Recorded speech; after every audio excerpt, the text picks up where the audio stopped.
financiamento da energia limpa em África, uma iniciativa que só é possível em estreita colaboração com a Agência Internacional de Energia e com o grande apoio da ADEN, a nossa Agência Portuguesa de Energia, para o qual cumprimento a delegação que aqui está presente e o seu Presidente, e da nossa delegação permanente junto da OCDE.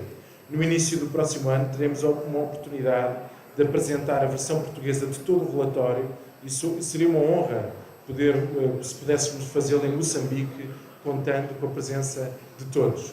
O relatório sobre o financiamento da energia limpa em África é um precioso instrumento na sensibilização de como podemos utilizar o investimento em energia limpa e a otimização da alocação de capital. Um relatório importante para o continente africano e também para os países de língua portuguesa, uma prioridade da nossa agenda política externa.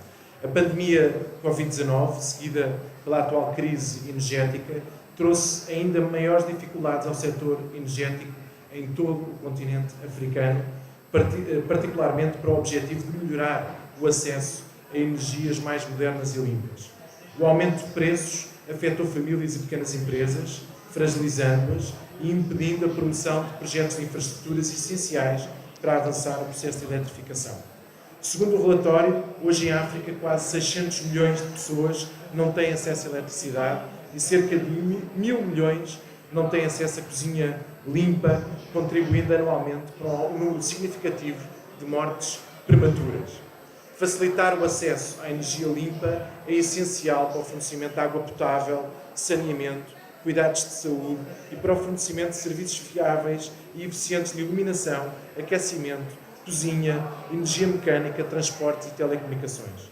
A transição para energias limpas e acessíveis terá um impacto no desenvolvimento económico e social de todo o continente africano, nomeadamente através da criação de emprego e da redução de desigualdades. Isto significa contribuir para melhorar a vida das pessoas. Este relatório constitui uma ferramenta importante ao apresentar soluções de financiamento inovadoras para incentivar o investimento sustentável, atrair investidores e reduzir o risco. É disso que precisamos para gerar um ciclo de mudança. Mas a verdade é que precisamos de estar juntos neste processo. Como a publicação destaca, ser uma verdadeira coordenação entre todos os diferentes intervenientes no processo, governo, instituições financeiras de desenvolvimento, doadores e setor privado, não será possível dar o salto necessário. O investimento do setor privado pode fazer a diferença no processo de transição. Mas para que isso aconteça, é essencial que os governos reduzam burocracia e implementem um quadro coerente e transparente capaz de promover a confiança dos investidores. Em Portugal, temos experiências positivas. Algumas empresas têm apoiado projetos que promovem o acesso às energias renováveis em comunidades remotas e vulneráveis, nomeadamente em Angola, Moçambique, Nigéria, Quénia, Ruanda ou Tanzânia, com impacto direto em áreas prioritárias como a saúde, a agricultura, a educação ou o acesso ao consumo de água. Aliás, como ontem, no projeto que ontem pudemos apresentar com Cabo Verde, ficou muito claro. A utilização de energia solar descentralizada e tecnologias de armazenamento de energia são a base da maioria dos projetos em curso e um exemplo que pode ser feito em pequena escala. Mas o potencial das energias renováveis em África é enorme e deve ser demonstrado que é capaz de atrair investimentos em grande escala e assim criar economias mais sustentáveis. Só assim podemos cumprir com os compromissos que assumimos na COP de Paris em 2015. Como ontem ficou claro da intervenção da diretora executiva do Green Climate Fund, nós temos que trabalhar no financiamento, encontrar novas soluções de financiamento, mas também temos que trabalhar na literacia e na capacidade de aproximar os países para que não tenhamos países órfãos de financiamento, apesar de haver financiamento disponível. Juntos, em estreita cooperação e parceria. Muito obrigado.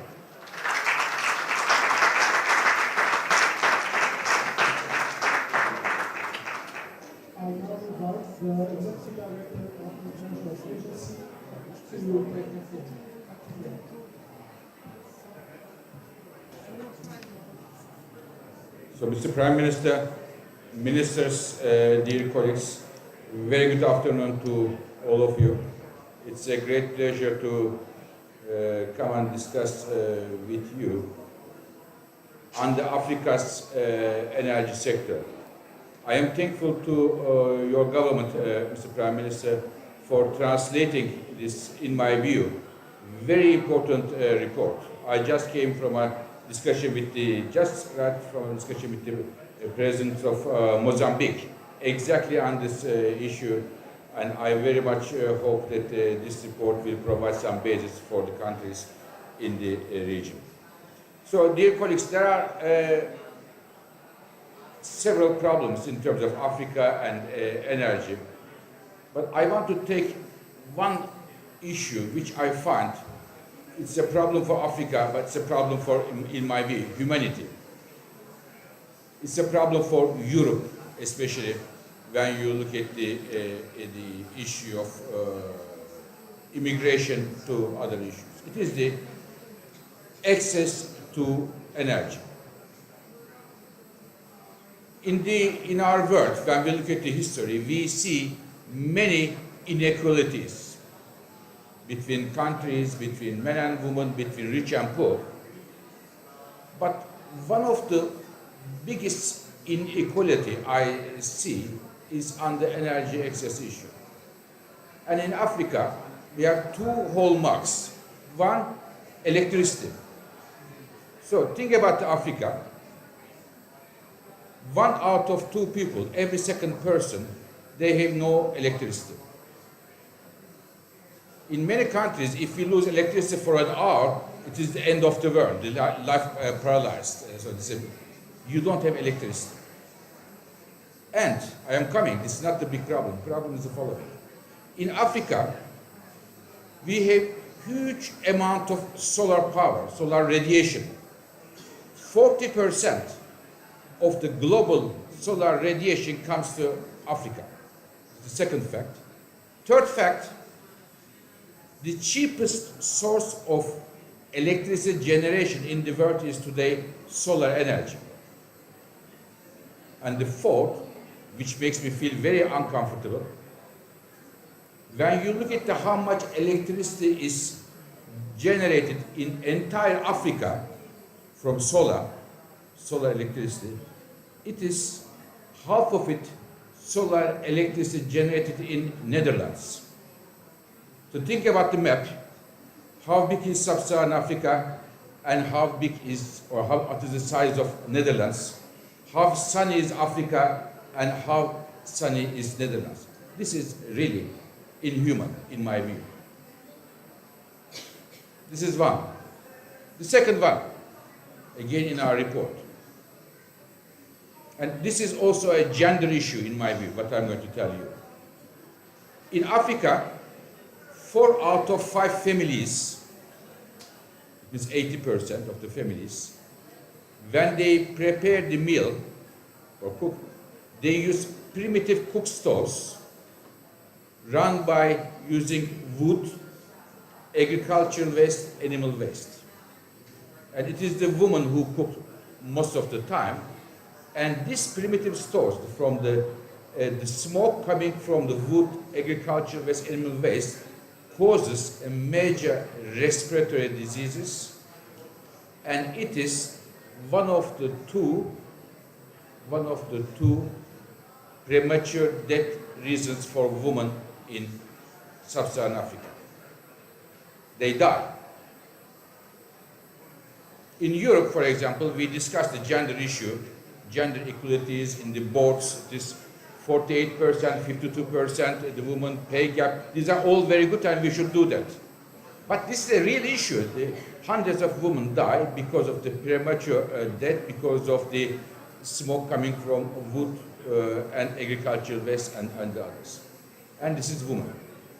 And yet, in our report we show that solving this problem, the entire problem, for electricity access and clean cooking, both of them at the same time, requires $24 billion, which is equal to building one LNG terminal. So think about, after the Russia-Ukraine crisis in Europe, we built a lot of LNG terminals to import LNG. And with the money that it is paid to one of them, you could solve both the electricity access issue and also this gender inequality, clean cooking issue. So, in my view, for Europe and many other advanced countries, if I were them, I would put this as a number one priority because Africa is our neighbor. In my culture, if neighbor is in trouble, you help the neighbor. And our neighbor is in trouble, we have to help Africa, support Africa. And what the government, Portuguese government did by making this report freely available in Portuguese is a modest but a very genuine support for the African countries. I thank you very much, Mr. Prime Minister, for your leadership and to your government, and we are ready to support again Africa, Portugal and the countries who have interest to develop Africa for Africans. Thank you very much.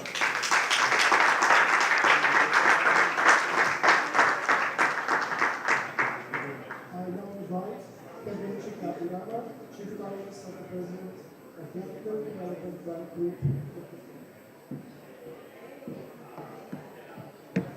Your Excellency, the Prime Minister of Portugal, my dear brother, Fred Byro, and Excellencies, it's really a great pleasure. First, I bring you greetings from President Akinwumi Adesina, who was not able to be here today, but sent me to represent him. It's really a very great pleasure for us to be here to discuss this very important topic. I won't repeat the statistics that my brother has shared with you and the reasons for which we partnered with them to do this report. But there are a lot of paradoxes that we see on the continent.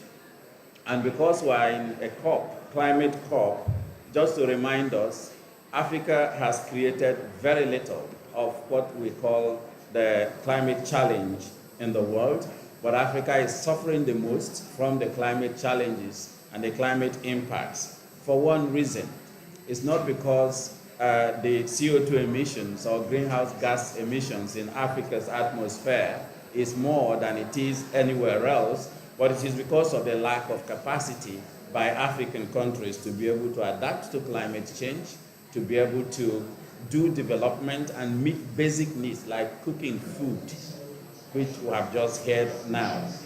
So having contributed only 3% of cumulative emissions, Africa is currently losing 7 to 15 billion US dollars because of the impacts of climate change. And when I say impacts of climate change, these are the impacts of actions, human actions, development, industrialization, use of energy, and so on, all over the world, and this is killing many people on the continent. Just to put the human touch to what Faith has already talked to us about, today we have over 970 million African women that do not have access to clean cooking, and over 600 million of them, and I mean 600,000 of them die annually because they want to cook food for their children. 300 of that are women, 300 of that are children. This is not acceptable. And with all the huge potentials that there is, 40 to 45% of global technical potential of renewable energy, gigawatts and gigawatts of hydro, geothermal, wind, and all sorts of renewable energy technologies that exist in the world are in Africa.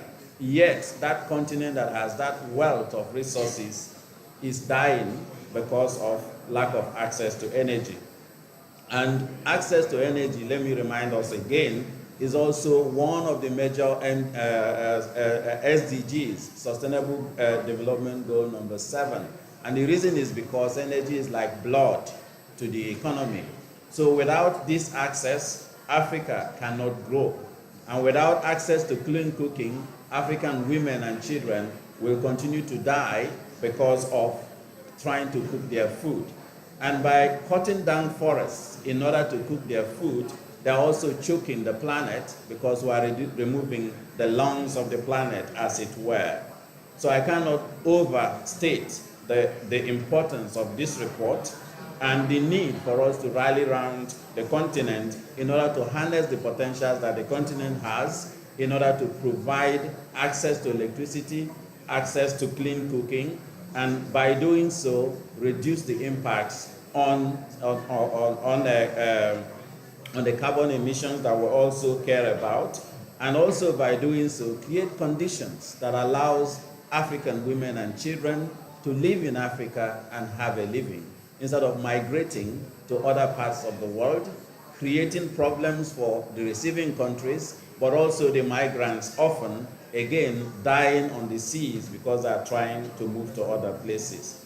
And one of the profound things that I found in this report is that the cost of addressing this challenge is not that huge.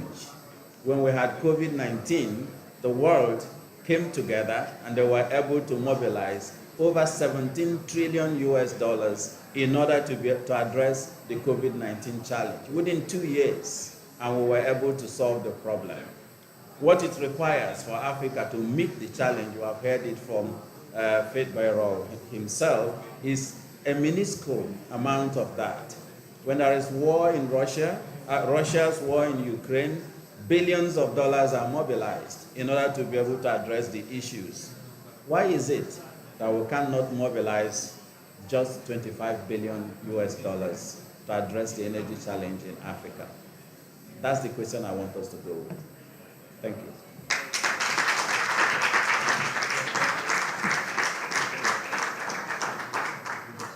I now invite Member Head of Strategic Initiatives of the International Energy Agency to present the report.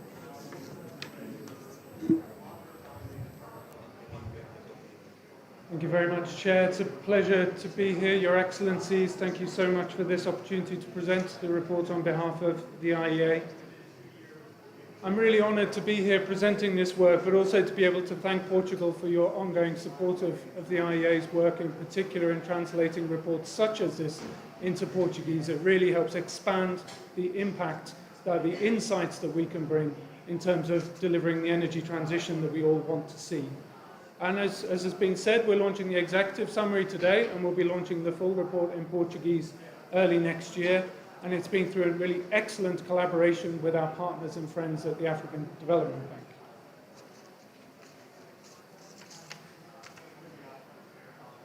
So I'll be brief, but looking at historic energy investment, we can see spending falling actually since highs in 2014 in Africa, and that they now account for less than $90 billion per year. And when we look at the breakdown of this investment, the fall is driven by a slowdown in fossil fuel spending, which has not been countered by any significant uptick in clean energy investment. And this is despite the fact that the continent is, as we've heard from Dr. Barol and others, the continent is absolutely rich in renewable energy resources. And simultaneous to this drop in energy investment, we've also seen a rise in government debt. Debt servicing costs are more than double the level of clean energy investments at the moment. And in the energy context, this rising debt level poses a number of challenges. Firstly, it means that limited government funds are available to support the sector. And it also raises concerns to other investors in terms of the country's ability to fund debt from other sources.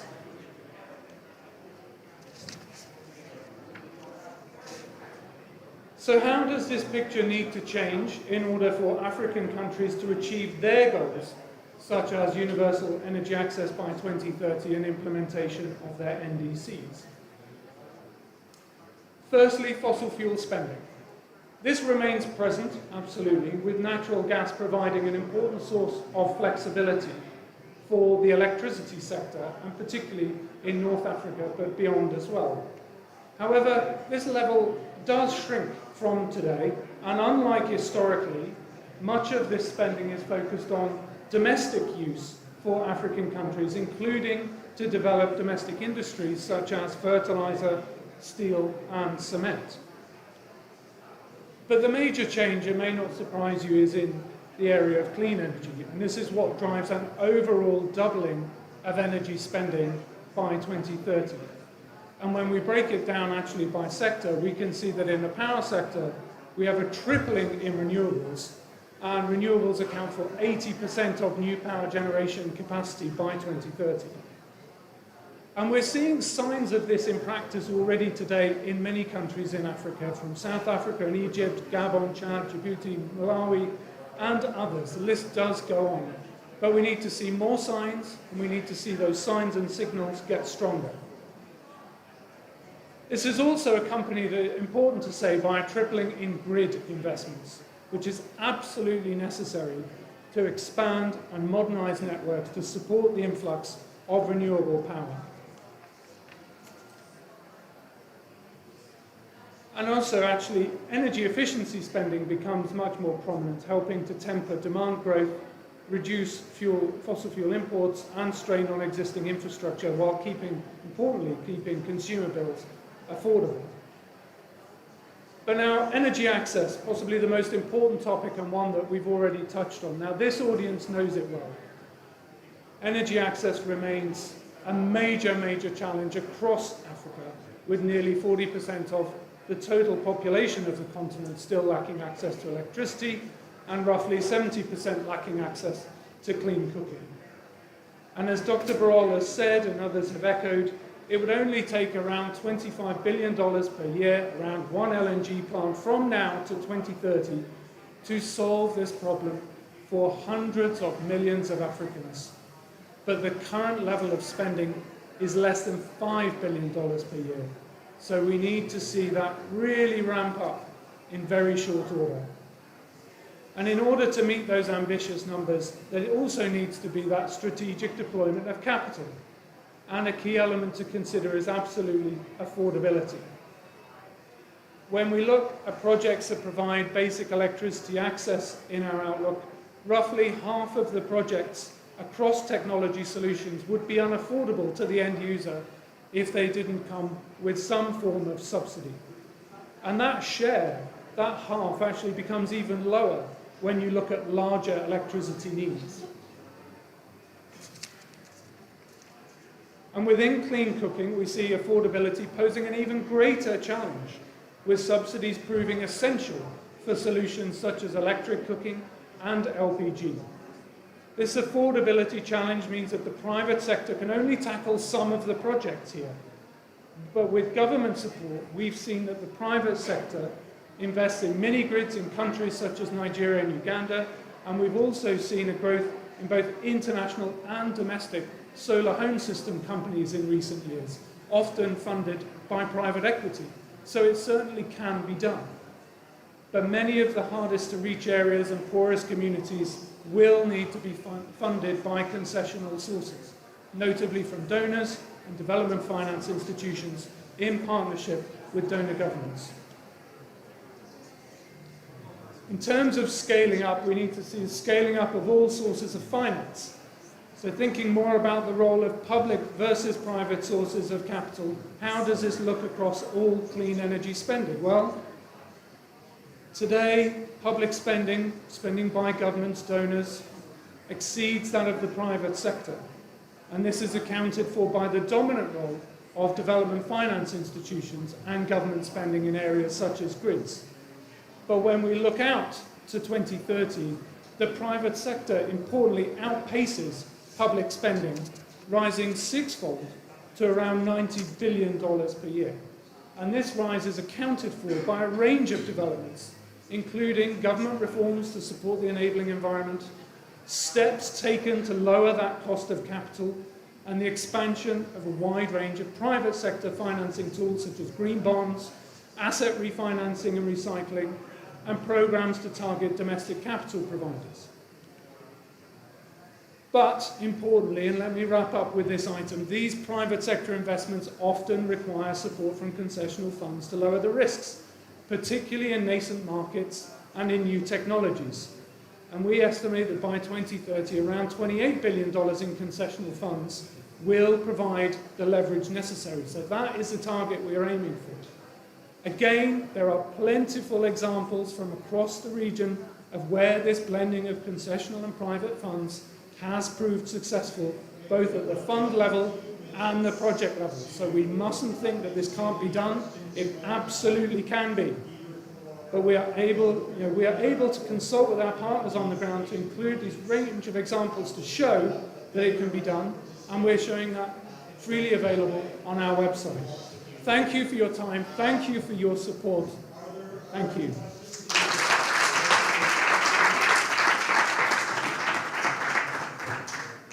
Para encerrar a sessão, tem a palavra o Primeiro-Ministro de Portugal.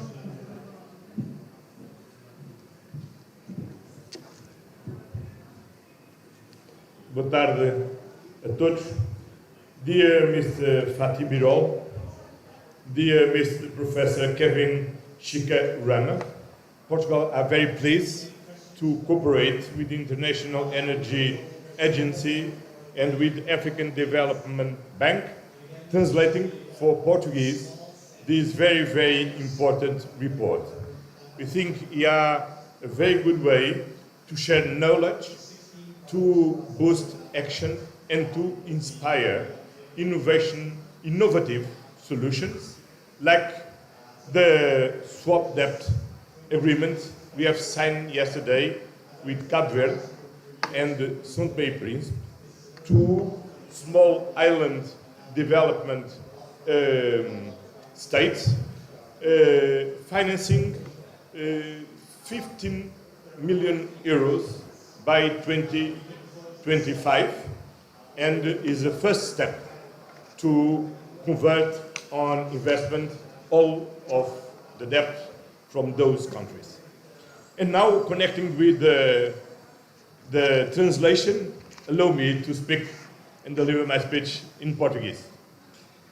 Permitam-me antes de mais agradecer à Agência Internacional de Energia por participar neste evento no pavilhão de Portugal e felicitar pelo excelente trabalho que levou à produção do relatório Financing Clean Energy in Africa. É um prazer para Portugal poder estar ao lado da Agência Internacional de Energia a trazer este relatório para o público lusófono. Mais de 270 milhões de pessoas em todo o mundo. Atualmente, 4 em cada 5 falantes de português estão no Brasil. Mas a partir de 2050, esta realidade irá mudar com o crescimento populacional nos países africanos de língua portuguesa.